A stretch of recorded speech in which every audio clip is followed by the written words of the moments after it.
Hey, welcome to Genre Exposure, a film podcast. Join us as we explore the wide world of cinema, broadening our horizons one movie at a time. I'm one of your hosts, Dustin, and as usual, I'm here with Michael. Hey, guys. And Jason. Greetings and felicitations. What's up, guys? How you doing? Did you say felicitations? Felicitations. I thought it was... Never mind. I don't know. No, I recently watched the Squire of Gothos episode of the original Star Trek. Oh, and okay. That's how Trelane introduces himself to them. Greetings and felicitations. Interesting. Yeah, it's a great episode. It's classic. Okay, cool. This is now Star Trek exposure. I think there's plenty of podcasts that take care of that. We're really? good. Are you sure? I don't know. Well, you... Yeah, let's stay in our lane, maybe. Oh, okay, all right. Yeah, so what we've been watching this week? Cool.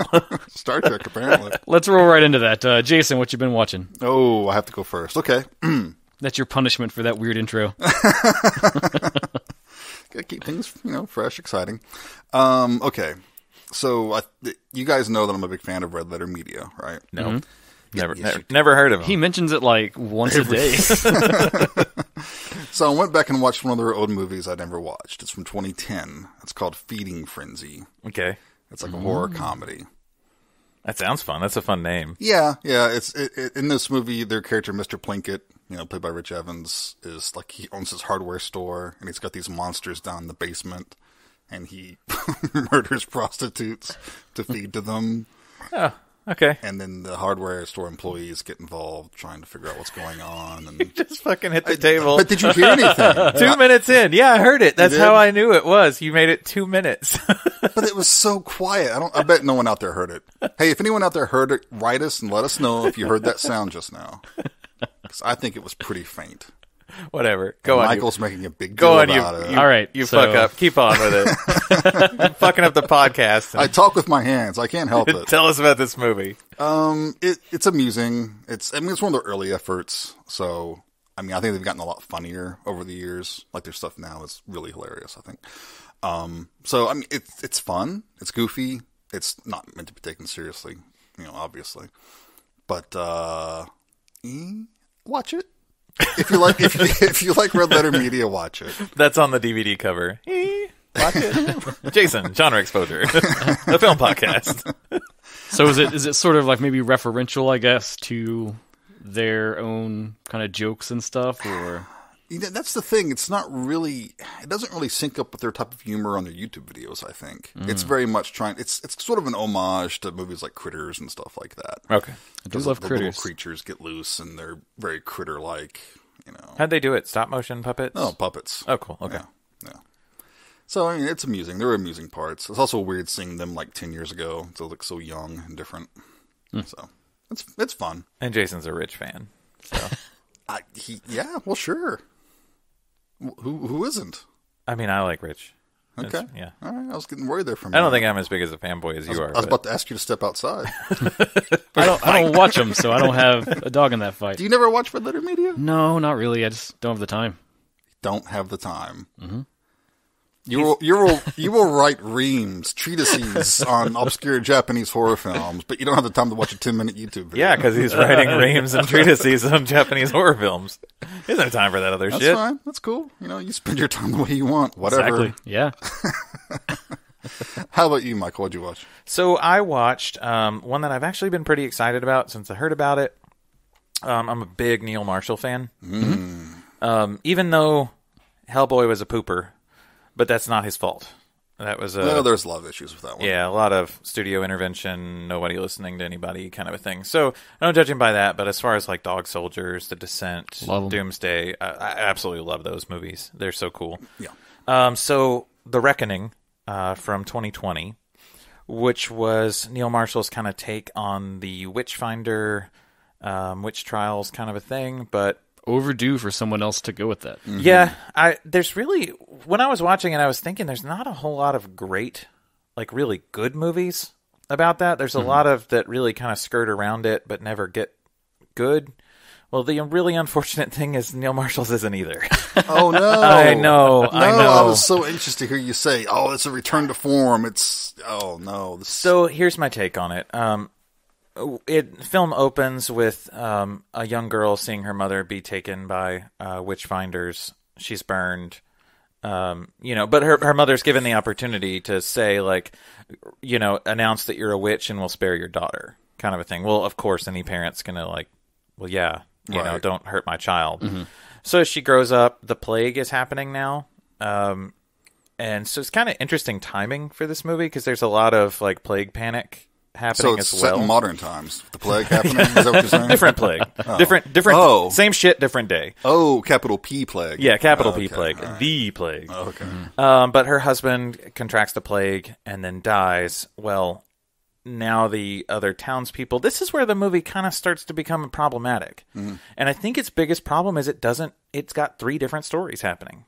Oh. There's too much going on and it's not completely directed at one singular plot line. You just hit it. I did. I hit it. Right. I hit it. I'm going to edit mine out, though. So you jackass. But there's not one singular plot line. It seems like there's 3 different things that kind of like steer off a little bit. Mm-hmm. None of them fully get answered. I'm not sure why that happened. Because you've got the landowner who's now super interested in the main character because now she's, like... single lady, and so he kind of wants her for himself, but she's obviously not going to do that. Mm-hmm. So then the accusations start coming of, oh, well, she's a witch. So let's, get our revenge on this lady because, she's a witch and she won't have anything to do with me. Obviously. But then it just kind of steers to where the second act of the film is just all the witchcraft torture. Mm-hmm. I think a lot of critics are being too harsh on this part of the film, though. They talk about it being torture porn. I completely disagree.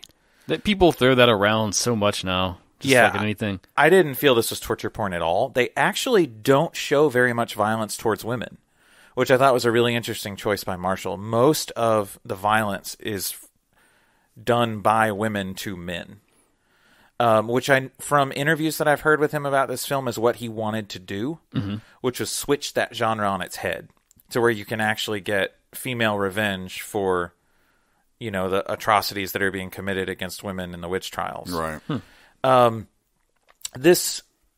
It's not particularly well acted either, though, is one of the problems. My wife watched it with me, and she was like, God, that's bad.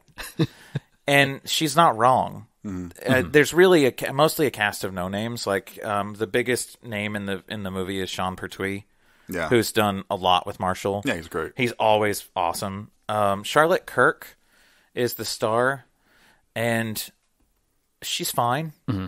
She's fine. I don't feel she had the best charisma for the film, like to be the full carrier of it.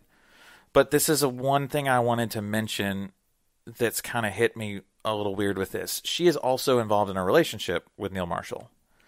Ooh. And sometimes I don't think that's always the best idea. Uh-oh. So there were times where you could have seen maybe if there wasn't that personal connection between the two that Marshall could have been like, let's shoot that again. Because... So kind of a Tim Burton situation. Yeah, or I'm also thinking, what is it, Paul Anderson and Mila Jovovich. Mm-hmm. Yeah. I'm not sure. I got you. No, I know what you're saying. Been a good one of those. Say no more. But it felt that way a lot. Now, it does have some redeeming qualities. There's a couple really, really cool kills.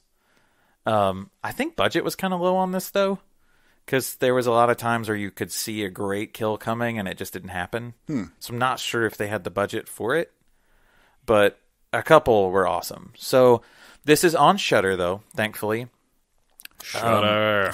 Sponsor us, Shudder. Critics have been tearing this one apart pretty heavily. Like, it's not rated very well. I don't think it's a complete throwaway. So I think it's got a very specific mood that I think's super cool. Very Neil Marshall looking. Well, and for one thing, there's so few films now in this genre style, like subgenre category. What are you going to watch otherwise? Yeah, I don't think it's worth throwing away at all. But I also think that you should curb your expectations a little bit going in. Because I was exactly like Jason. Like, oh shit, yes, Marshall's back. Studio's not involved. Great director, and I love that subgenre. The whole Witchfinder thing. So I think it's definitely worth watching for tone, as far as that goes. But overall, it's not great. It's really disappointing. And I think that's a thing too. Sometimes we need to be aware of is like, not every film can be The Descent. Yeah, yeah. Even when it is a great director, like you're not going to do that every single time you make a movie. And a lot of the online reviews are doing that. They're like, "Oh man, the dude made The Descent, and he's now making this." Like, come on, guys! I mean, like, you just can't. There's no way. No. Yeah. And I mean, I was even digging in before that, like with Dog Soldiers. Yeah, I great fucking movie. love that movie. Well, Doomsday is also a really fun movie. It's a great movie. It gets dogged a lot too, Is it though. as good as The Descent? No, but it's fun as hell. Yeah. Yeah. So I would say that this movie has some really fun moments and some fun things to take from it, but I was disappointed. I went in, I think, with my expectations way too high and kind of got let down. But That's sad. yeah, So it seems like worth a watch. Just manage your expectations. yeah, exactly. And it's Shudder, so it's already there. By now, if you're listening to this and you don't have Shudder, what are you waiting for? Go ahead and get it. There's plenty of shit on there that we watch, so just get it and watch it. Yeah. Cool. Unless you don't have time like Dustin. You can't watch it. I make time for Shudder though. Yeah, so Dustin, what'd you watch? I just don't have time for YouTubers. Oh, ooh. Shots fired. Ooh. Oh, Aren't we on shit. YouTube? I don't know. But we're not YouTubers. There's No. a difference between being, yeah. Hey, So- you can listen to our podcast on YouTube if you want. You can. Most people don't, but the option's there. Do it your way. So, I have an interesting movie to talk about. Okay. Winterbeast. Oh, okay. You were talking to us in Winterbeast. the messages about this, but I Winterbeast. didn't know Holy what the hell shit. that is. Winterbeast. Really? Oh my god. Yeah? So, this is 1992. It's a regional film. So I think we've talked about this a few times before. Like regional filmmakers, that's people that work outside of like the Hollywood industry. They'll use like local actors, local production staff. It's all shot on location somewhere. Like your patron saint, Don Doler. Yes. And so Isn't like Wolf Cop like that too? is it? I don't I don't know. I'm Okay, I 100% don't know, on sorry. that. All right, sorry. Can't attest to that. I So, diverge. so this is directed by Christopher Tice, I believe is his name. Hope I said that right. If not, I'm sorry. It's his only film he's ever made. So this is one and done. And He holy nailed it the first time. No holy need to crap! try. Like you're good, man. You I don't you need to do anything else. So it's set in a rural New England town, and it's not the winter; it's the fall. Even though it's called Winterbeast, Winterbeast is coming. and they're being brutally ravaged by these killings that are these Native American totem poles that are animating and coming to life. That already sounds awesome. Is that the titled Winterbeast? That is the title of Winterbeast. And so it plays a lot with that, like they try to use like Native American lore, and I think most of it's made up. It's nothing pulled from anything too serious. And That's insulting.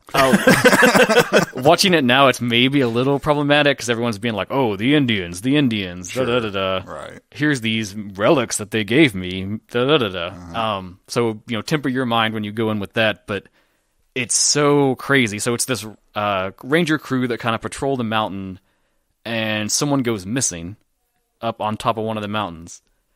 They go to try to find them. They can't. There's this whole thing about, it's almost like a rip-off of Jaws angle going in, where this guy's moved back to town, and his family used to run a lodge on the mountain, and he wants to reopen it and make it a big tourist attraction. And so the Rangers are wanting to shut down the mountain to find this missing person. And the guy running this lodge is just like, "No, you'll scare off my guests. What are you doing?" Naturally. Naturally. And so that's all good until you get to the monsters. So they're literal, like, stop-motion clay figurines of, like, giant entities. There's a giant tree monster. There's a big Bigfoot guy. There's a giant lizard. That's cool. There's a big alien-looking, almost looks like the typical, like, alien gray, but it's got this darker skin. And it's very crude. It's not, like, Harryhausen or anything. Mm-hmm. But, like, they come to life in stop motion, and then they'll, like, pick up a person and just, like, chop their head off. That's them. pretty awesome, though. And when they pick up the people, it'll be like a real shot of a person. They grab them, then they lift up like a clay figure of them and that's tear their head off. Like old school Ray Yeah. Harryhausen type stuff. Yeah. And that's the thing, is like, it's not a great movie, but it's so much fun. They even tell you, so this was restored by Vinegar Syndrome. Of course it was. Of course. They've started this series called the Homegrown Horrors, and like each box set will be like 3 regional films that are notable that they've restored and put back out. So on this one, at the start, they kind of give you this title card, and it's like, hey, just so you know when you watch this, some of it was shot in 8mm, some of it was shot on 16. So sometimes it will switch, and it'll look weird, but don't worry. And then it says, oh, by the way, also the music was recorded in a really weird way, so sometimes it's just going to distort, and that's normal. So it's 8mm on Blu-ray. Yeah. How does it look? When it switches, you really notice because like it gets tighter in on the shots. It's very extra grainy. It looks really, really weird. 8mm, really? Yeah. It turns into a snuff film. and it is a little dry sometime, and the acting's not great, but it's so weird and so strange. It's almost Twin Peaksy at time because there's these awkward moments of dialogue that don't make any sense. There's weird something will happen, like you'll see someone die, and you think there's going to be this bigger thing going on, and then it just cuts to people at like a fall festival. And I think it's really just a fall festival that happened in this town, and they kind of just... you want to take advantage of those local events. Yeah. That gives you so much production value. They just like descended on it and shot footage and stuff. The villain, who is this guy that runs the lodge, he is completely bonkers and weird and like 11 the whole film. And there's this big climactic point where the Rangers are coming to like confront him. And so he puts on this weird, like, plastic clown mask. He puts on a record, and it's this weird, like, 40s, 50s children's song with, like, a high-pitched, almost like a Tiny Tim voice singing. That's creepy. And he, like, prances and dances around the lodge while the corpses of all the people that are dead are just, like, in a seat at a table. Can we get a YouTube link in our drop for this episode just with that? If I can find that scene, yes, because it is so fucking crazy. I have to make it.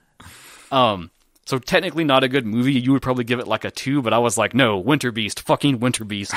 4 stars. Oh my God. See, I remember seeing the video art for this back in the day and mentioning Twin Peaks. The tagline was Northern Exposure meets The Evil Dead. It sounds like if it was a couple of years later, it would have said Twin Peaks meets The Evil Dead. But I always remember seeing that tagline and laughing because... Okay. And there definitely is an Evil Dead vibe to some of the monsters. Like, the main ranger, he has these nightmares that kind of, like, prophesy what's to come. And so there's this one where it's, like, a guy, and he falls back against a tree, and his chest explodes, and this, like, skeleton head thing kind of breaks out. Cool. And it's, like, writhing and throbbing and going, like, ah! Sure, right.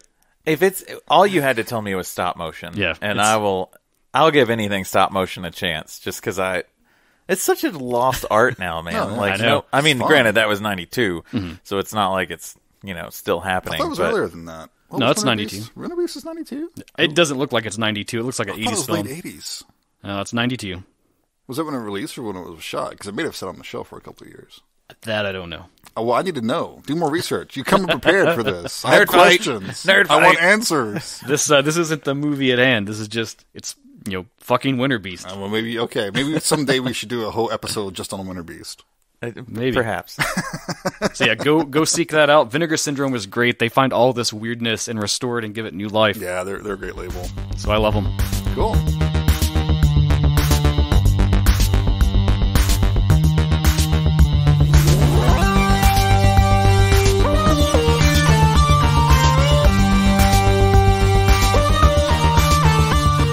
All right, so today's movie.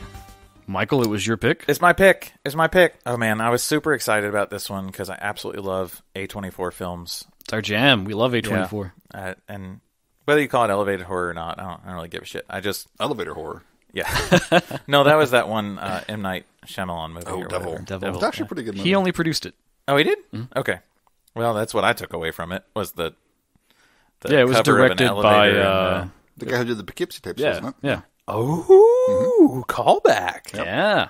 Okay, cool. Well, anyway, so A24's most recent release was 2019's Saint Maud, directed by Rose Glass. And we should have seen this last year, if not for the pandemic. Yeah, pandemic kind of fucked this one up a little bit. It's okay, though. I mean, shit happens. Mm-hmm. I think that...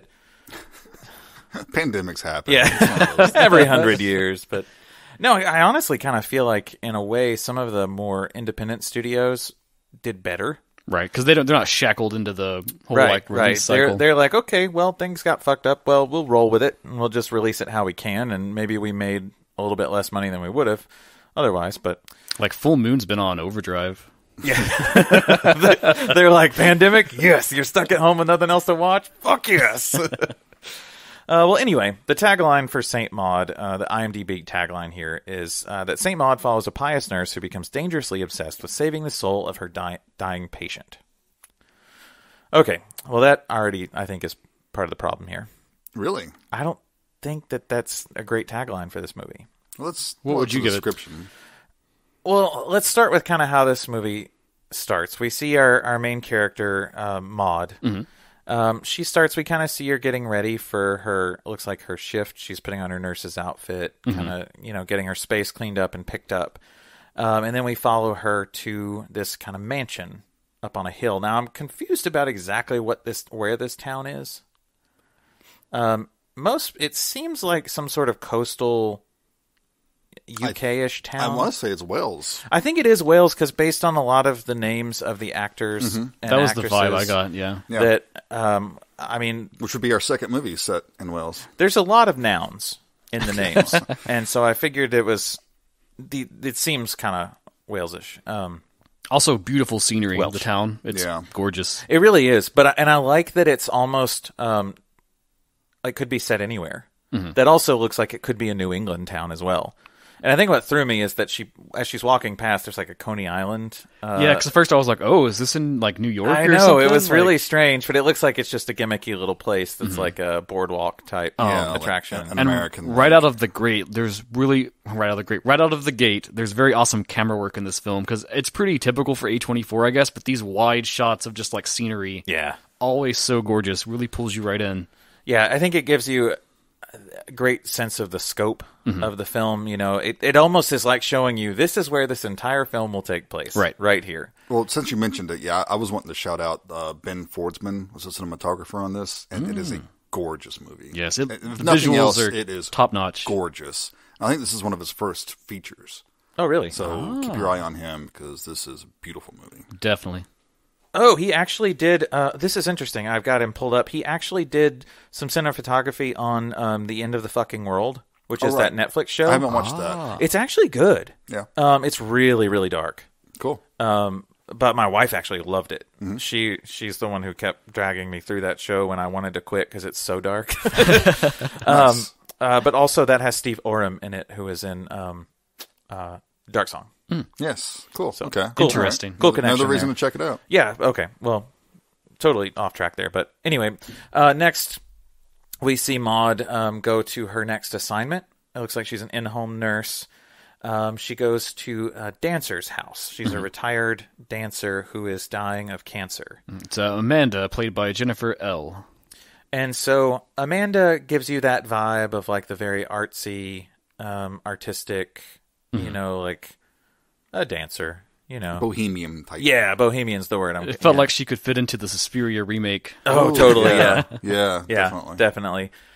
But as Maud is coming in and she's changing shifts with nurse, and she asks her, like, how is she? What's she like? And it sets up for such an interesting thing because the nurse says on the way out, and she's a bit of a cunt. And you're like, oh, shit. Okay, well, this is going to set up an interesting dichotomy here between the two characters. And as it starts going, Maud, starts taking care of Amanda, and Amanda doesn't really seem that bad. No, she seems nice. She seems nice enough. She's very, she goes along with whatever needs to be done for her care. She's getting bathed. She's doing stretches. And probably one of the first things we should note about Maud as like a character is that she's very religious. Yeah. We get that right out of the That's gate. an understatement. Right. Yeah, but we don't see just how religious yet she is.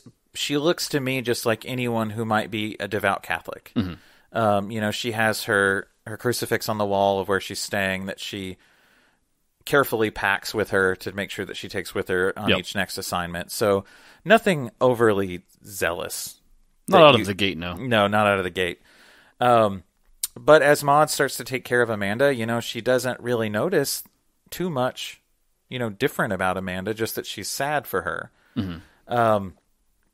But I think for me, where that started to turn, where you see Maud start to shift a little bit towards her view of Amanda, is when Amanda has her female visitor. Is that when you think it probably is the... Well, there's some interesting stuff about the relationship between the two of them early on, where they have these interactions, and you can tell, I think, to Maud, it's clear that these are just like innocent, like, I'm the nurse helping my patient. But you kind of get this vibe from Amanda that's almost like romantic in nature a little bit. Yeah, okay. Yeah. Amanda notices her crucifix and, you're Catholic and who's your saint and all that stuff like that. So, I mean, immediately Maud is sort of, she's interested in my beliefs. Mm-hmm. Right. So I think that kind of opens her up to Amanda a lot more. And you see some interactions between the two of them, like when Amanda's praying, when Maud's praying and Amanda's going along with it. Which at the time we think Amanda's just being respectful. Right. Turns out what you would do if you're in that situation. Exactly. Turns out she wasn't. Well, actually, I think she was. I think she was being respectful towards her until Maud starts to pry a little too far. Yeah. And that's where it kind of shifts. But Amanda has a female visitor one night, and it turns out that Amanda is gay. Or at least bisexual. The film doesn't specifically label. Well, she has a gentleman caller at some point too. Yeah, so she's probably bisexual. Kind of the vibe I got from her is it's like anything goes. Yeah. So the film never really, as it develops, you can tell that probably when she wasn't sick, she probably had a very like hedonistic lifestyle. I would say lots of parties. Yeah. And so Maud starts to see this, and she thinks like, oh, okay, well, she doesn't necessarily agree with her lifestyle. Like, her stance is that like she's at the end of her life. And she needs to worry about, like, her future in the sense of, like, afterlife. And Maud decides that she needs to save her soul. Right. Whereas Amanda kind of could give two shits about it, really. She seems to be at peace, or as much at peace with the end of her life as she can be, with the shit hand she got dealt. So, I think the interesting thing, I'm kind of torn on how to even lead talking about this film, because it's odd. It's definitely an odd movie. I don't know if I'll call it odd, necessarily. How do you mean? It's linear, but I don't know. Okay, so I'll just kind of go to where the interesting things that I think is that you start seeing that, for me, started to rope me into this film a little more. So Maud starts to have... the director calls them godgasms. Yeah. In an interview, which I thought was great. As Maud is praying or seeking God in her private time, she seems to have an orgasm. Like, that's how they look, right? Yeah, and it seems to be what they are. And so that's already like, okay, well, is this like a supernatural type feeling that she's getting? Like, but there is, precedence for that. If you look at like some of these like experiential versions of Christianity where it's like the like kind of the ecstasy overcomes you as you're praying and stuff like that. Right. Yeah, it's called religious ecstasy, and it's a bona fide happens a lot. So, and that's different. Like, I think I should preface this by saying that I almost feel like I'm a little skewed in how I viewed this film because I was brought up in a Southern Baptist home, non-Catholic. So a lot of things, Catholicism, are very foreign to me just because I wasn't around it that much. So for me, I'm like, well, that kind of seems weird anyway, Did they ever do any faith healing or anything? Did you ever see any of that? Oh, yeah, I saw tons of that. Because that's the same thing. Okay. That's the exact same But that's what I thought was kind of interesting because when you think of like very standard Catholicism, it's very regimented, very regulated, very like standardized. And so these experiences Maud is having are kind of like out of the ordinary from that, if that is what her belief is. Right. So... And that's, like you were saying, it's your first hint that, like, is something supernatural going on, or is something up with Maud, or what is it? Now, we do see early on that Maud has an interest in self-flagellation, I guess is how you'd pronounce that. Am I pronouncing that right? Yeah. Okay. Which that is a very... I know you're into some flagellation, Jason. So that is a very, like, old school going back in, like, the history of Catholicism kind of thing. Right, like pain. You experience the pain. Penitence. You have to suffer, too. And it's something very simple at first. It looks like she takes some popcorn kernels or rocks or... I don't know what those were. But she puts them... They were corn kernels. Corn kernels, okay. She puts them on the ground, kneels on them to pray. Something very minor painish. Like, that looks moderately uncomfortable, but not anything that you'd be like, okay, I'd never do that. But I think the interesting thing is that once Maud starts to see and believe through prayer that her mission now in life, and her mission, the reason that she's been stationed here, is that she's supposed to save Amanda's soul. So that when Amanda dies, she will go to heaven that she'll be able to repent in the time that she's here for her hedonistic lifestyle that she's led. Right. I think Amanda's being super kind at the beginning of this. You know, she sees what she's doing. Mm-hmm. It's very obvious, but she doesn't fight it that much. She's just more like, okay, I don't believe that. So thank you, ma'am. And you can see how from her perspective, it's like, this is just going to make it easier if I just... Right. She's just going to be here to take care of me. I'll just go along with it. But as Maud starts to get pushier and pushier on this, and where we see the breaking point between the two characters is that after several visits from Amanda's lady friend caller, do you have her name there? Because I feel bad calling her a lady friend caller. It's Carol, isn't it? Yeah, it was Carol. Okay. She confronts Carol and basically tells her that she needs to stop coming here because Amanda's at the end of her life. She needs to be focused on what's going to happen next, and that Carol is a distraction, and that she's leading her down the wrong path. Mm-hmm. This is the most bold Maud has been through the whole thing. Carol obviously is like, who the fuck are you to say that? You know, like, it's her life. Right. Let her do what she wants to do. And so, but Carol does it. She leaves her alone. She doesn't come back.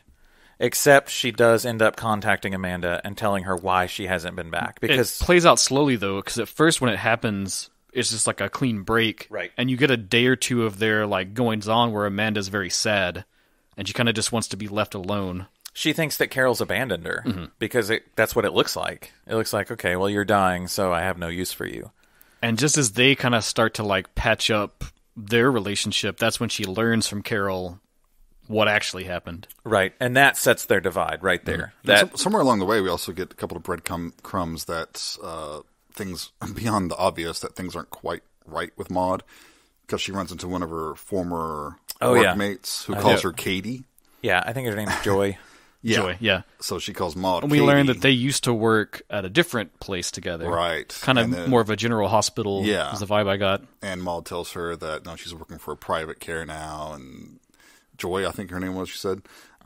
She's like, oh, they're letting you work again? Like, something bad happened? Right. They definitely give you that slip in there of Maud's former life. And it makes you wonder, like, what did she get up to before she was, in all this stuff? Yeah, and at the very beginning of the movie, we do see that brief part where it's like she's sitting in the corner of the room, her hands are bloody, and we see like a bloody person lying on a gurney, right, on a hospital bed. So we're not sure what happens.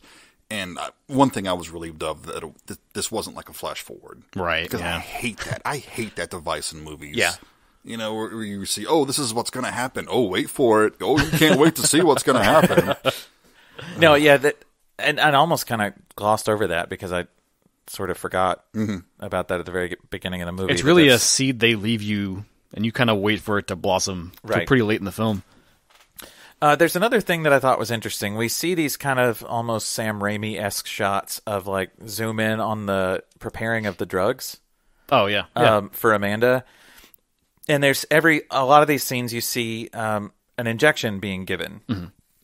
And so I started thinking, as we're seeing Maud having these like godgasms, and the way she sees things around the world as well, like in her environment, she sees things very almost hypnotically. Like she'll see a lot of spirals happening in drinks around her, or like she gets very focused on spirals. Yeah. Which I think is purposeful because of her spiraling. But sure. Also, I was doing a little bit of research on the whole religious ecstasy thing, and a lot of times the religious ecstasy, people become overcome by emotion, the presence of God, whatever they think it is, and it takes the form of squealing, shrieking, an inability to stand or sit, uttering apocalyptic prophecies, holy laughter, crying, barking, and some people have made claims of seeing gold dust, angel feathers, or holy clouds. Interesting. The gold dust is interesting considering a Dark Song. Yeah, isn't it? I've seen stuff like this before, not like in my personal life, but like in you saw some holy clouds? I've seen some holy clouds before. No, like when I was younger and before I I'm trying to tread very carefully on this because I don't want to offend anyone who believes... our goal is never to offend anyone. I don't want to offend anyone who believes this way, but in my own personal belief, I was calling bullshit at a young age on a lot of this stuff. For me, I was like, I think it's bullshit. I'm not sure, though. There's a lot of explanations for what could be going on in a person's head when this happens. So, right, to just sidestep that and not even like press on anyone's personal beliefs, we know confirmed there's been like televangelists that have faked things. Right. And that's probably where it stems for me is, like you see some of those things and you just start to question like how much of that's real for you? How much of that is somebody really working you over kind of a thing, but like that's neither here nor there. But I've seen people do some of these things, and you question like, what's the reality of it? But again, it's real for them. So what am I to say? Also go look at old footage of Beatles concerts. There are plenty of girls that are doing the exact same thing. Yeah, exactly. Continuously. But as you see her interacting with her environment like this, I looked over to Piper while we were watching this, and I was like, I think she's taking those injections. I don't know that I would say I ever got that vibe. Yeah, I don't think so. I don't think I got it at the end of the movie. But at the time, like this is like early to midway through the movie, and I was like, I'm wondering if she's taking the medicine and she's like hallucinating, and maybe it's like a morphine type addiction sort of a thing, and maybe that's why she wasn't allowed to work again. They're still letting you nurse. I think it kind of, I don't know, it kind of pushed me towards that direction because I still wasn't quite ready to accept the supernatural. I can see that theory because it is very like a taboo situation if you get in trouble for something like that. Yeah. Like you're pretty much done nursing at that point. Yeah, my impression was purely that it was in her mind. Right. That's immediately where I latched onto that it was a mental illness. Right. Kind of thing. I think we get there. Right. I think we definitely get there. We'll go deeper on that in a minute when we really kind of get into that. So I felt like for me that threw it just a little bit, and I was starting to kind of look the other way, like, okay, what's the angle here? What's going on? But after Carol ends up telling Amanda what happened, Amanda goes on the attack. She does. Yeah, there's this big party. She has this big soiree one night at her house. All these artsy types that are there, it seem like former colleagues, dancers, friends. Yeah. And it's a pretty hedonistic party. Like everybody's... It's It's for her birthday, I believe, is like the precedent, right? Right, yeah. I've seen better. Your own parties, sir, have been much more terrific. But everyone there is very cold to Maud. They all mocking. Yeah, they all know. Patronizing. They all seem to know. Right. But interestingly, I was really excited to see that when Maud at one point is kind of snooping through the house and she sees a book by William Blake on the shelf, and Blake is notoriously, not necessarily anti-religion, but the religion that was pushed on him. That is a thing. Organized religion. Yeah, organized religion. Yeah, because Amanda gifts her with the William Blake book. And writes in it, My Savior. Savior. Yeah. Which is, And that just encourages Maud to pursue her ends to convert Amanda and save her soul. And this is where Maud really starts to see that she's not having an effect. She sees that everything she's done was just... They're really shitty to her. It's like Carrie situations. Yeah. They put like that towel over her head and they're like, oh, Saint Maud, and stuff like that. And eventually Amanda just, tears her down over what happened. Yeah. That scene was sad, and you really feel bad for Maud because you don't fully know what's happened to her in the past. No, but it's pretty awesome when Amanda slaps her. Yeah. I mean, I would have done the same thing, because it's horrible to get ridiculed. And... You mean when Maud slaps Amanda? Sorry, when Maud slaps Amanda. Yeah. Sorry. Yes. It was. Yeah, that was that scene. You were like, oh shit. Yeah. But. And at first she comes across as like very mousy and like meek, but when she does, go at her, you kind of get that hint that like, oh, maybe there's a little more to Maud. She has that like that religious righteousness thing happening.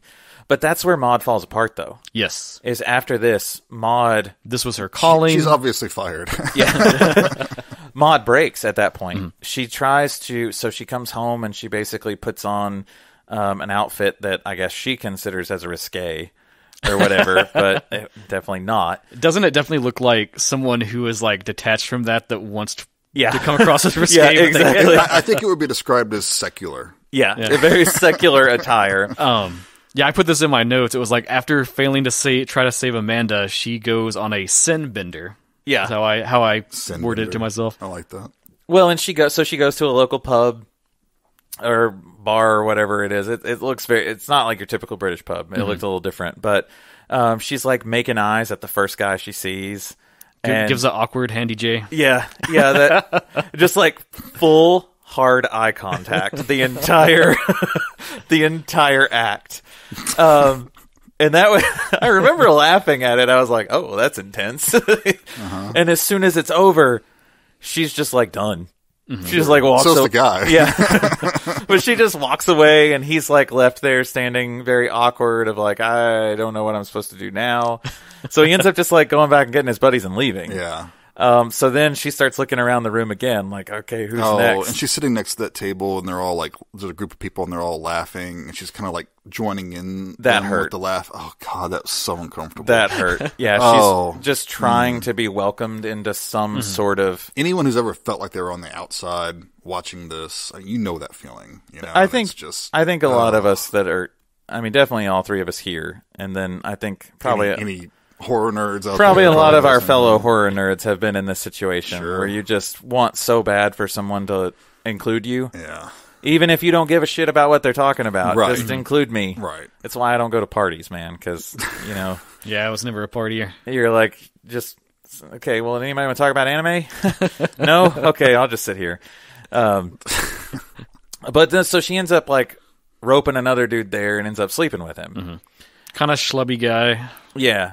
And They have very awkward sex. it turns, though. That scene turns because Maud she's having sex with this guy, and you get a flash in Maud's head of something that's happened to her. And that was her performing CPR on somebody. Right. And her hands going through the person's chest. Yeah, like in the Thing.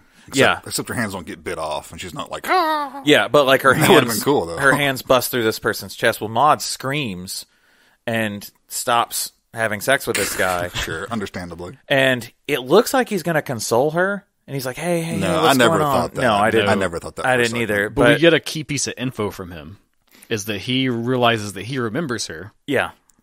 and that she used to come to the bars all the time. Yeah, she's be Wild Child, apparently. Yeah, she'd apparently slept with somebody he knew and several people he knew, so he was...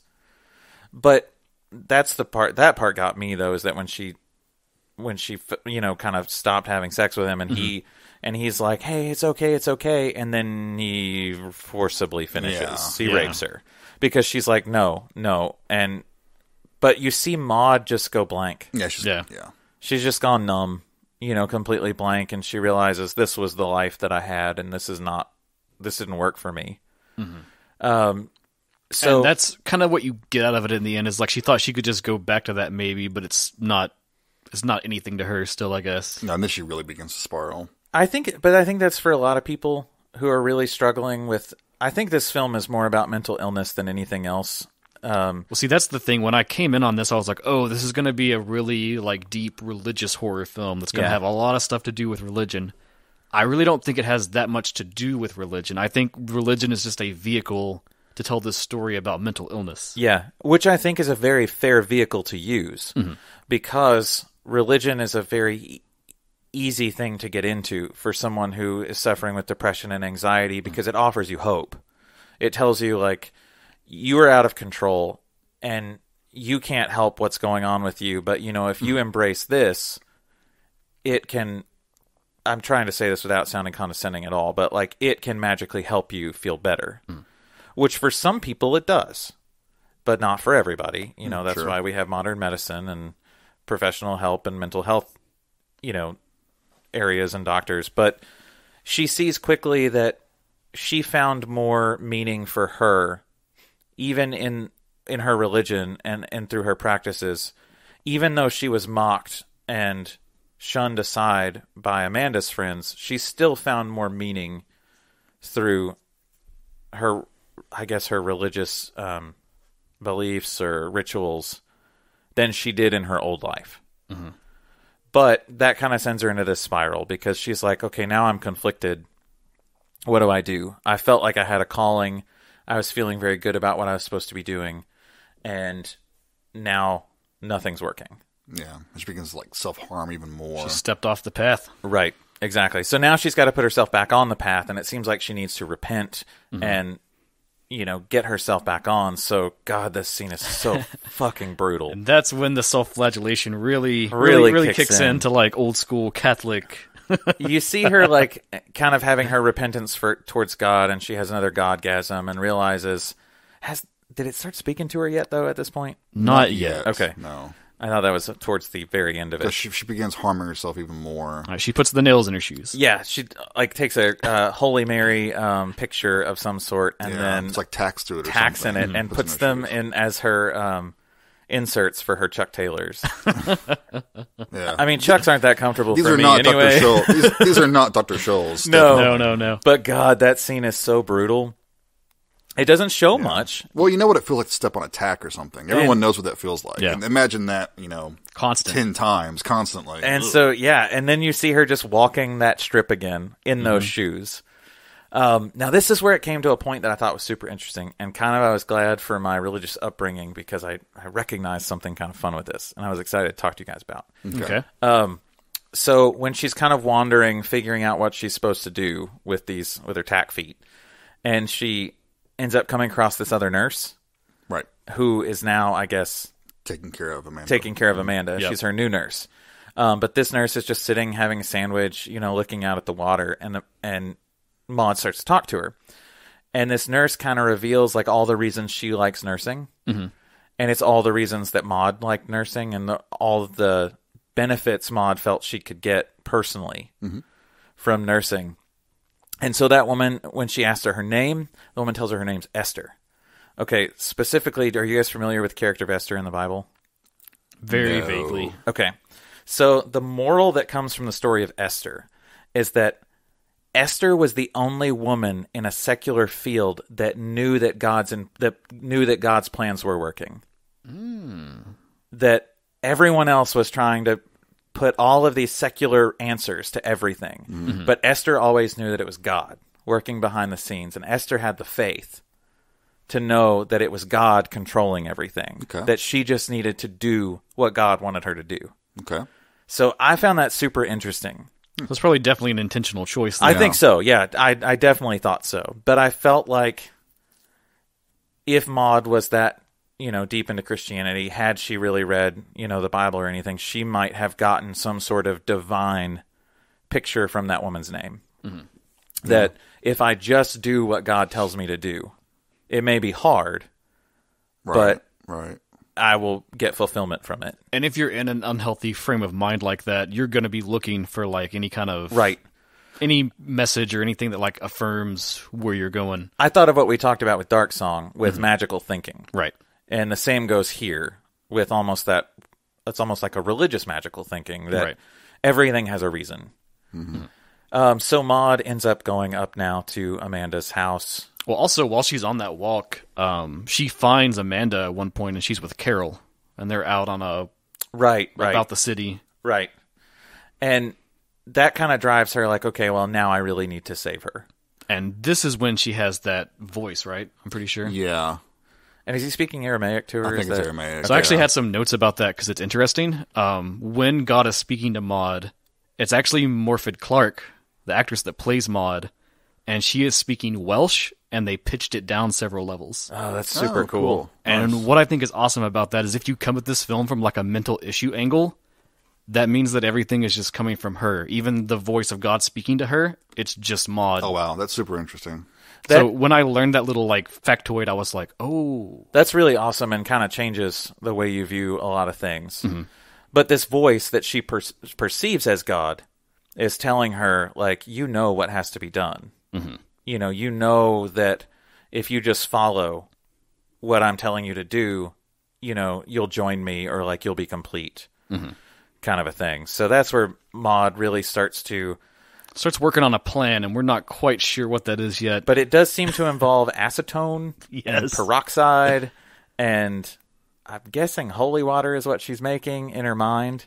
Yeah. And we get a final moment where that friend checks in on her again. Yeah. Oh, that was super uncomfortable too. Oh, yeah. That scene really hurt, though. And there's a specific thing that I noticed that was at the end of what she was saying. Maud is staring at the window most of the time. Like, Maud doesn't want her to be there. Her friend's checking in on her. Maud doesn't want her to be there. She's trying to hide what she's doing. But But Maud is staring out the window and kind of trancing off. The sky is spiraling for her, and she sees the same things she's seen every other time. Which made me think of those holy clouds I mentioned earlier. Yeah. And it hurts because as the friend starts to talk about what actually happened, this past, like, crisis event to Maud, the audio just kind of, like, whites out. And I think what got me the most, and it actually made me tear up a little bit, just because, like, mental health issues are so close to me, personally. When she says, her friend tells her right before the audio zones out, her friend says, I realize now we should have been there for you more. Right. And God, that hurt. Yeah. It's because if you've dealt with somebody personally that's been through a lot, and even if you don't understand it and you don't understand what they're going through, you always have second guessings of, I should have been there for you more. What more could I have done? Yeah, I should have taken the extra step. I should have sent you a text when I was thinking about you. I should have let you know we care. And that was just so hard. Because at this point, I really feel sorry. I feel so sorry for Maud. And if we talk about, like, the tone and presentation of this film, so, like, so much of it is just Maud's perspective. So it's like the voice of God, it's Maud. Hearing this story, it gets blanked for us because Maud can't hear it. Right. She doesn't want to accept what happened. Right. And so basically Maud's like, okay, it's time for you to go. Like, she's now got it in her head. She knows what she has to do. She takes her bed sheets. She puts them on herself. Makes a robe sort of. She becomes Saint Maud. She does. Yeah. And she goes to Amanda's home, and she's now figuring out she needs to exorcise this demon that is inside of Amanda. Yeah. What else could it be? It's got to be it. Dude, what's so fucked up is, do you know how many times I've heard that from people? Oh, sure. Yeah. That are just like, well, the only explanation for why you're doing what you're doing is that you've got a demon in you, and we're going to pray it out of you. It's Satan. Yeah. And it's hard because you're like, no, that's called mental illness. That's not a demon that's plaguing them. That's called mental illness. Or dealing with something horrible like that's coming, like your own death. Yeah. So Maud puts a little bit of this, quote, holy water on her skin and burns the shit out of her. Well, but also, to Amanda's credit, I mean, she's obviously near death here, but she does say that she's sorry to Maud. Yeah. That she treated her that way, and, it was cruel, but she was trying to find amusement near the end of death. It's kind of wild how good of a character Amanda turned out to be. She's dealing with her own shit, but is able to say, I'm really sorry for what I did to you. Right. Yeah. She's a very mature character. Yeah. Yeah. But, she anoints her, and of course it's going to burn. It's freaking acetone. Yeah. She's putting acetone on her skin, and it's finally when Amanda is like, that doesn't work. This isn't real. Like, none of this is real. Yeah. She gives her that harsh talk. Yeah. That no one in this state wants to hear. Yeah. And so what I thought was interesting is that Maud starts to cry. It's like she broke for a second. Yeah, and like she's like... Yeah, but she straight up, she says, this isn't real. God's not real. None of this is working. Yeah. You're wasting your time. Yeah. And Maud starts to break down, and then Amanda laughs.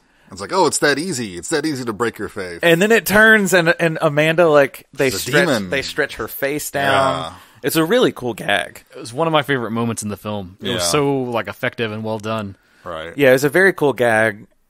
Simple, but made her look demonic. Yeah. And now Maud's just like, well, I know what I have to do. Yeah. And so she goes at her with scissors. Kills her. And just takes her out, stabs her like 20-something times and just kills her. She does. And now she's covered in blood. Her robe is stained, and Maud leaves. And Maud goes down to the beach, stands there, douses herself in, I think it was also acetone. Yeah. Douses herself in acetone. And we see her in a couple images. She has a lighter with her always that you realize later on is a self-flagellation thing. She's flicking and burning her fingers just like very little at a time. So all of these people see Maud standing on the beach covered in acetone, and they're like, what the fuck is going to happen? Like, wait, no, don't. Don't. And so all these people kind of rush towards her. Maud flicks the lighter, and she goes up in flames. And we see all of these people who are coming around to help her drop to their knees, as in like a worshipful. and Maud is now glowing, which is she has angel wings. Obviously fire, but like we see it as angel wings. And then we get just a split cut that shows Maud burning. Yeah.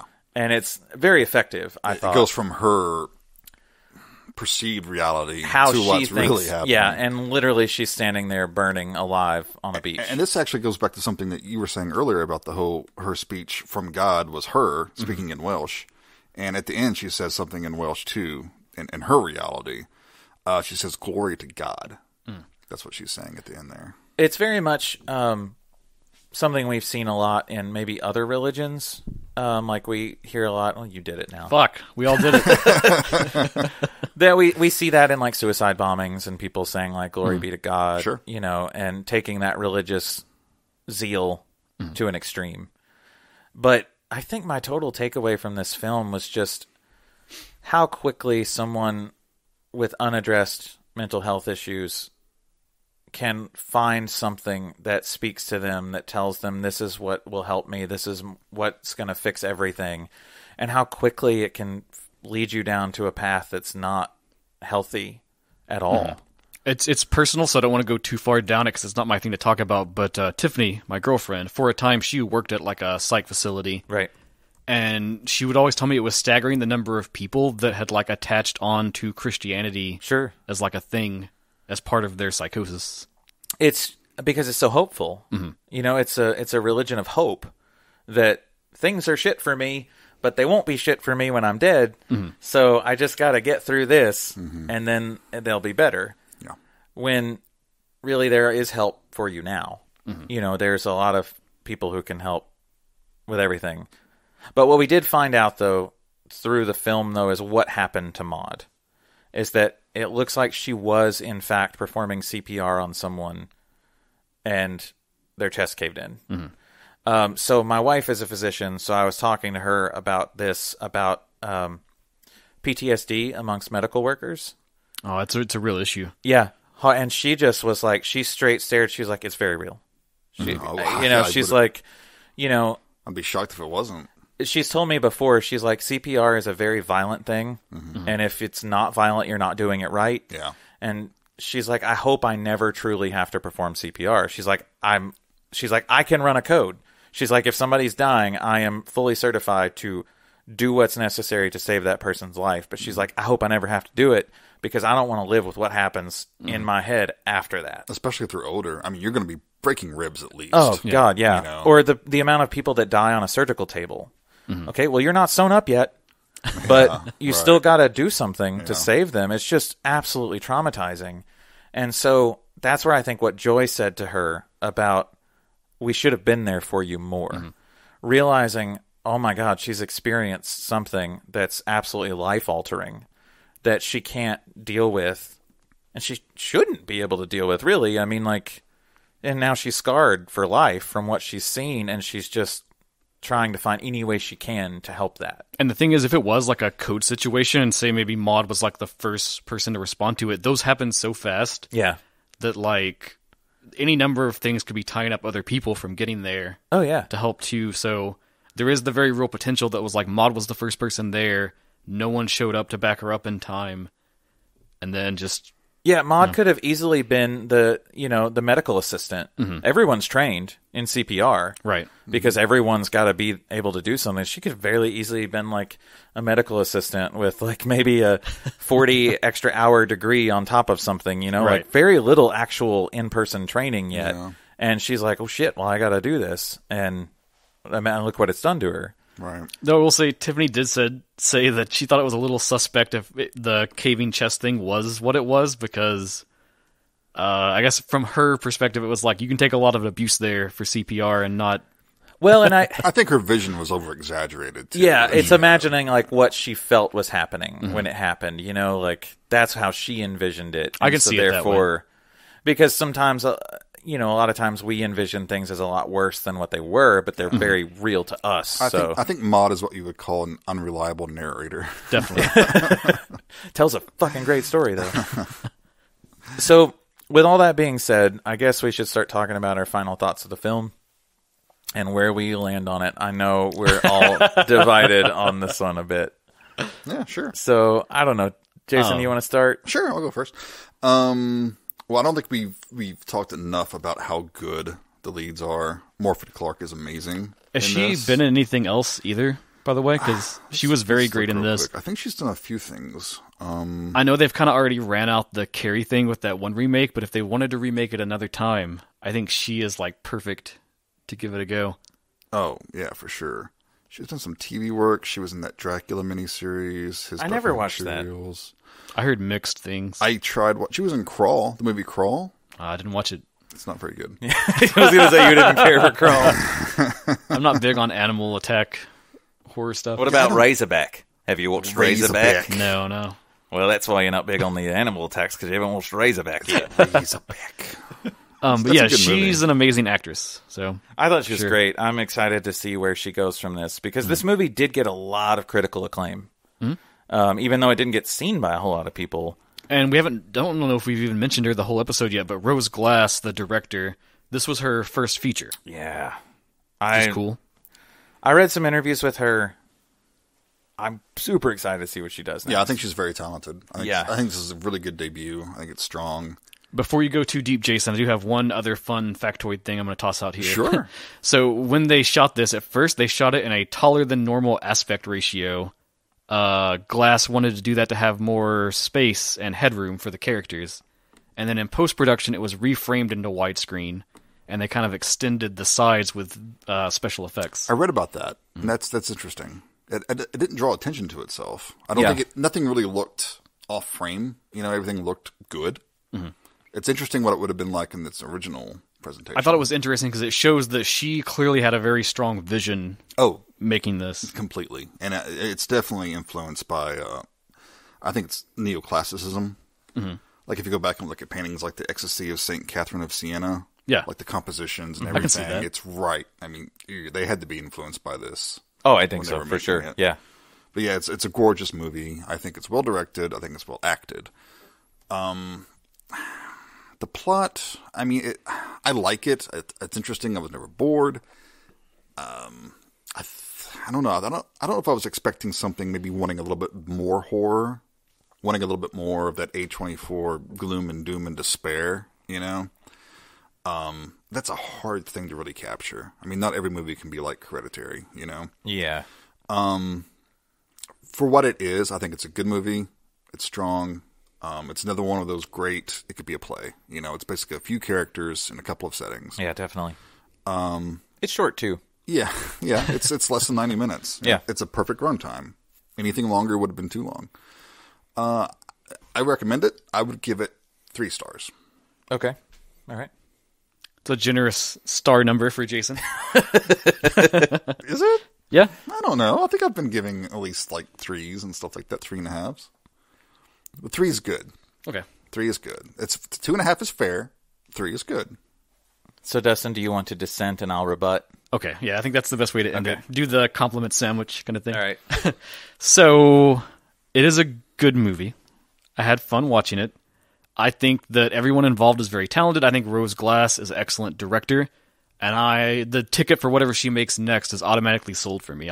Whatever it is, I'll give it a shot automatically. That's all most directors can ask for sometimes. That said, while I do like it, and I do think there's a lot of interesting things going on in it, I had a lot of problems. Mm-hmm.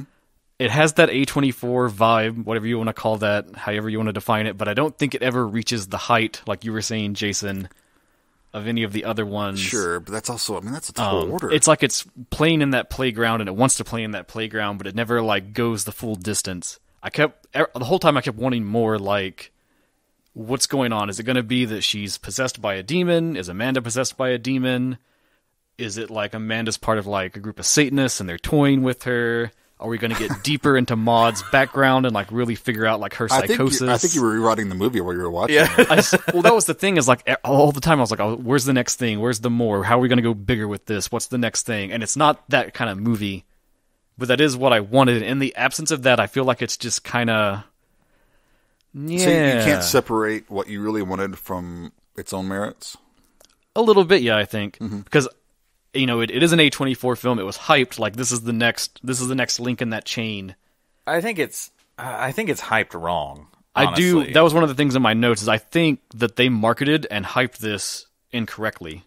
And some trying of to the promote reviews it. I've seen of this afterwards have also, I felt, reviewed it inappropriately. Right. I don't want to be too critical of reviewers because now I am writing reviews over with Grimoire of Horror a little bit, but anyone that tried to promote this and say, like, this is the scariest movie ever, you will never believe what happens. Were there like, people doing that? Was yes. that part of the... I actually, Yes. so before I came over here to record this, I was flipping through and there was an article that was like, a new film that just dropped on Amazon Prime right now is absolutely scaring its viewers to death. Click here to find out what it is. Well, that sounds like just your over It was promotional clickbait. bullcrap. It was clickbait. But then the article went on to be like, Saint Maud is so terrifying. And I was like, there wasn't anything terrifying about it. No. So that's Continue, a yes. fail on my part. Okay. I think the ending really bothered me too because it's a really great moment where she goes fully angelic and everyone's bowing down, and then just a few seconds smash cut to her burning. Like, it felt very unnecessary and it very pulled me out of the moment and like changed how I felt in a way. Like, to that point, I think in general, like, you should never assume your audience is dumb. I know that like some big studios will I say disagree. like, I think you should always assume your audience is dumb. okay, so if you're a big studio, you're going to assume that. But I think to them and to like the A24 crowd, like, your audience isn't dumb. They can follow the stuff you're doing. They can pick up the breadcrumbs. You're right. People who watch these types of movies are typically We didn't not need to see that. And I'll having agree it with you. having it cut to that, it ends the chain of the like everything is just Maud's perspective. Like, you could have just had her as angelic and just like swelled the chorus and cut to black, and that would be maybe more effective to me and hit me harder than this like smash cut that's like, ha, see, it wasn't real. I'll agree with you on that. That pulled me out. So yeah. So all that said, I wasn't a super fan. I think it's like the shell of a great A24 film that doesn't quite just gel to those like peaks of some of the other ones.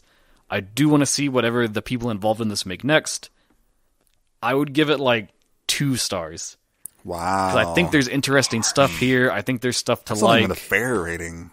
That's below average. I think there's stuff to like. I think there's things you can talk about, but I don't honestly know if I would ever revisit this one. Is that our lowest rated one yet so far? It might be. We'll have to go back and don't check know. through. Sorry if so. No, I mean, it's your opinion, man. You know, it's okay to be wrong. It's like your opinion, man. Okay. All right, Michael. Well, Yeah. I'll rebut. Okay. Close the deal. Allow me to retort. So this was a blind watch for all of us. We kind of went in this with excitement because we love A24 and we're excited from all the hype on this. So I really, really liked this film. I think that it did a lot right for me, but I think it could have done right for me because of other deeper things that I had. So I've watched people go down very dark paths in the name of their faith because they were seeking something else that turned out to really needed to be mental health help. But instead they turned towards something that ended up almost taking them in a direction not healthy. Right. So I've seen this happen before. So therefore that hit me on a personal level. I also struggle a lot with mental health myself. So I've, like, without going too personal, you could almost see how quickly this could happen sometimes. Yeah. If, like, just the wrong thing happened on the wrong day. Right. And you weren't as mentally strong as you thought you could be, I don't think I'd go to Maud level, you know. I hope not. But if I didn't have a support system there for me, and if I didn't have the mental health medical care that's there, you could see how someone could easily slip into something very, very unhealthy and very dangerous. For sure. So therefore, I kind of looked at this under those circumstances and in that frame, and I thought it captured it pretty well, you know, from some things that I've seen and dealt with. But I'm with you when you say that now about the end scene. Mm-hmm. I'm totally with you. I could have done without that flash. I think it's a shocking flash, you know, Right. but I think it'll play right to some people, even though it didn't play right to me. Well, I think the intention was for there to be no ambiguity at the end. Right. I think that's what the director wanted us well, and I to think you feel. do set a dangerous precedent there too. If you're not careful with clearing out that ambiguity, that you could almost send a message to someone that Maud's horrible actions paid off for her in the end. Right, if they did show her just being angelic. If it did show her being being angelic. I think that could be a dangerous thing to do.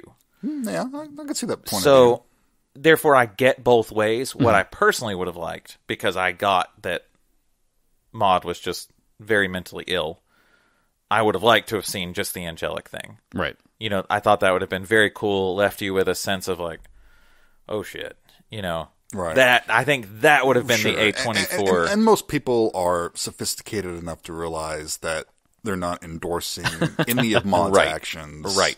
They're not condoning that sort of thing. Most people realize that, I think. But you're right. I mean, you never know. People may take the wrong message away from And something. who knows? Maybe the person who took the wrong message for it's going to send them down a publicity campaign that's just going to be fucking horrible to defend because, you know, for whatever reason. So I really liked it. My wife, not so much. Really? She actually didn't care for it that much at all. Yeah. And we talked about it a lot after it was over, but, you know, she gave me a lot of really good insight on, you know, the medical trauma and things like that. And even things she's seen just being a pediatrician. Like, she hasn't seen horrible, horrible things, but she's seen enough that she's like, yeah, I don't ever want to see that again. Sure. To where they can still haunt you. So, you know, she took it to a realistic spot for me. Again, I thought direction was fantastic. Cast was great. Oh, yeah. I actually really liked the soundtrack as well. It was almost a dark song soundtrack. Yeah. It had a good vibe. It had that kind of ambient sort of thing going for it. So I dug that. Overall, I'm going to give it a 3.5. Cool. Oh, okay. Yep. So I will round us out. I'm not going to say it's perfect. No. Because if I rank my favorite A24 films, it's not very high up there. That was part of what was pushing me that way, too. But I tried to keep away from that because I mean, you got to judge it on its own merits. it's hard for me to compare the feeling that I had after Hereditary. Right. You know, like, that one stuck with me for so long. It's hard to hit that again. You know, So, aside, I still haven't rewatched that movie. I don't want to. Because I don't want to ruin that feeling it gave me. And I'm afraid if I keep rewatching it, it will. I just don't want to feel it again. That's my issue. I don't want to feel that again. That was Nice. So my whole thing with that is Tiffany was uncertain about it, so I went to see it alone. And then I came home and was like, tomorrow we are going to see this. I am taking you to watch it. I am buying the ticket. I am buying everything. Good man. you're a benevolent significant other. Well, I guess that's St. Maud, huh? Yeah. St. Maud. A little divisive, but, you know, I think all of us would say you should check it out. Definitely. Yeah, I don't think you can. And this is on Prime, right? It's on Prime now. It is on Prime now. How I watched it, I don't know if you guys watched it, but it was streaming on that Epix. Yeah, we or did Epix. Epix, which the cool thing is like it was a quick subscription. It was like $5.99, but you had 7-day free trial. So I checked it out to see if there's anything else on there I wanted to watch. There wasn't really. Not to knock them, but they got a weak selection. So I think they're relatively new, though. Maybe they'll build up their catalog. But I was able to technically watch it for free. You know, like I don't want to. Sure. I'll say check it out. Like if there's something else on there that you want to watch it. You know, we also I think some of our listeners may have realized that one of the criteria for a good movie for Michael is if it's free. I'm not gonna dispute Is that. it free? How much is it? How much does that cost? How much for just one rib? But we love you, A24. We will be back when The Green Knight drops. For Oh, sure. Oh, shit, goodness. I'm a Yes. junkie for that story. It was one of my favorite pieces of literature ever. So It's going to be good. I'm so excited. The new trailer. The trailer is my better God. than most movies. Oh, The God. trailer is awesome. The next one is just us wanking off to the Green Knight. so that'll be down the road, but look forward to that. Jason, you have the next pick. Okay. Well, I think the next one, we're going to go back to 1990.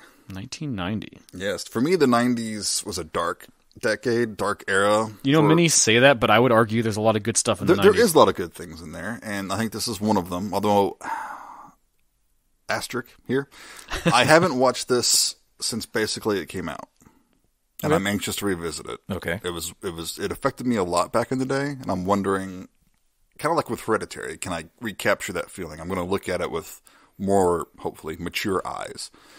But it is The Reflecting Skin. Okay. Heard of it, never seen it. Yes. Interesting. It's criminally unknown. Directed and written by Philip Ridley. It does have Viggo Mortensen in it. Ooh, One of his I'm early, in. One of his early roles. Nice. I love me some Vigo. Yeah. So, we'll see what you guys think next time. Cool. All right, well, guys, as always, thank you so much for tuning in and listening to us babble about horror films or genre films for probably over an hour now. But we're excited to do it again, so check us out next time. You've been listening to Genre Exposure. Bye, everybody. Take care.